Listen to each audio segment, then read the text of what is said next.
पश्चिम Asia में तनाव, वैश्विक अनिश्चितता और सप्लाई चेन पर बढ़ते दबाव के बीच भारतीय अर्थव्यवस्था और वित्तीय प्रणाली मजबूती के साथ आगे बढ़ रही है।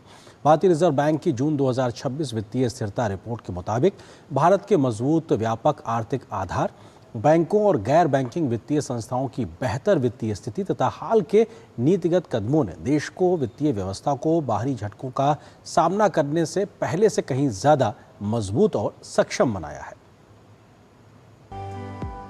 रिजर्व बैंक की ताजा रिपोर्ट के मुताबिक पश्चिम एशिया संघर्ष के बाद शुरुआती अस्थिरता के बावजूद वैश्विक वित्तीय बाजारों ने उल्लेखनीय लचीलापन दिखाया है। हालांकि सप्लाई चेन में अनिश्चितता, महंगाई का दोबारा बढ़ने का जोखिम, विभिन्न देशों पर बढ़ता सार्वजनिक कर्ज, बॉन्ड बाजार की संवेदनशीलता और कुछ वित्तीय संस्थानों पर अधिक कर्ज जैसे कारक वैश्विक वित्तीय स्थिरता के लिए चुनौती बने हुए हैं। रिपोर्ट में कहा गया है कि भारत के मजबूत व्यापक आर्थिक आधार उसे कई अन्य देशों की तुलना में बेहतर स्थिति में रखते हैं। हाल के सरकारी और आरबीआई के नीतिगत उपायों और अंतरिम शांति समझौते के बाद पूंजी प्रवाह में सुधार की संभावनाओं ने जोखिमों का संतुलन भारत के पक्ष में कर दिया है और इससे बाहरी झटकों का असर सीमित रहने की उम्मीद है। आरबीआई के अनुसार अनुसूचित वाणिज्यिक बैंक मजबूत पूंजी, पर्याप्त तरलता, बेहतर परिसंपत्ति गुणवत्ता और स्थिर लाभप्रदता की वजह से सुरक्षित स्थिति में है।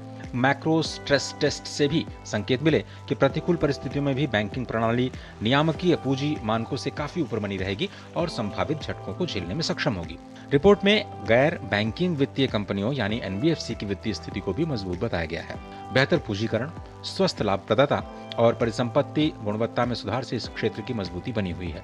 वहीं बीमा क्षेत्र में भी जीवन बीमा कंपनियों का सॉल्वेंसी अनुपात नियामकीय न्यूनतम स्तर से ऊपर बना हुआ है, जो कि वित्तीय मजबूती का संकेत है।